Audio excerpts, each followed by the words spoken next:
Si chiude la serata dal Savio con una prova per femmine di 3 anni, non vincitrici di 8.000 euro in carriera. 1 è Vacante F, 2 Event Rose, 3 Elena Sels, 4 Euforia di No, 5 Healthy Me, 6 Foxtail Pine, in seconda fila 7 Stelle Matto, 8 Epicadaghi, 9 Easy di Girifalco, 10 Ellie Bro Dipa. Macchina che accelera e si parte con la velocità da parte di Euforia di No, che va a condurre nei confronti di Foxtail Pine, che sollecita al suo esterno. Numero Vantaggio 3, Euforia, Elena ripiega la Sels, corda Eltimi, mentre Foxtail Pine prosegue all'esterno. Sembra voler correre al comando Euforia di No, che respinge Foxtail Pine, la quale si ritira in terza posizione e si sistema allo steccato. Avanza all'esterno Easy di Girifalco. C'è stato 14,7 per i primi 200 metri di corsa, i 400 se ne vanno in 33. Euforia di No al comando.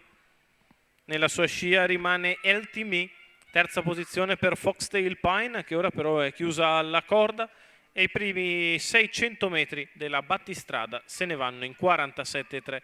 Di fuori allo scoperto Easy di Girifalco, seconda pariglia al largo per Event Rose, che precede Epicadaghi, mentre alla retroguardia sono Stelle Matto alla corda e Ellie Bro Dipa all'esterno. 1-3-2 per gli 800 metri di corsa, addirittura 33 il secondo quarto da parte di Euforia di No, che sta risparmiando tutte le energie possibili per la volata finale. Il primo chilometro se ne va in 1:19,2. Euforia di No in vantaggio, Easy di Girifalco che ora inizia a mettere pressione al suo esterno. Alla corda sempre Healthy Me, poi Foxtail Pine che è ancora blindata lungo i birilli, prova a muovere Epicadaghi. Quando siamo a 400 dalla conclusione sbaglia Euforia di No, che lascia così a condurre 4, Easy di Euforia Girifalco. di No, Poi all'inseguimento Epicadaghi, alla corda ancora Healthy Me, si muove dall'ultima posizione Ellie Bro Dipa.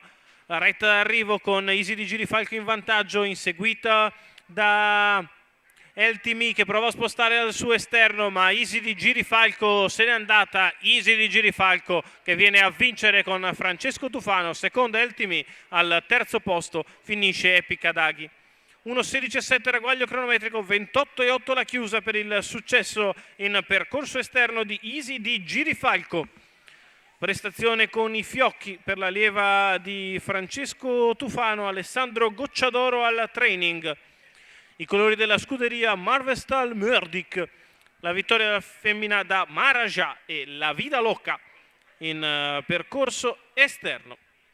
Bel successo per Easy di Girifalco, che ritrova in bello stile il discorso vittoria interrotto il 1° di aprile a Roma. Seconda è Healthy Me, al terzo posto finisce Epicadaghi.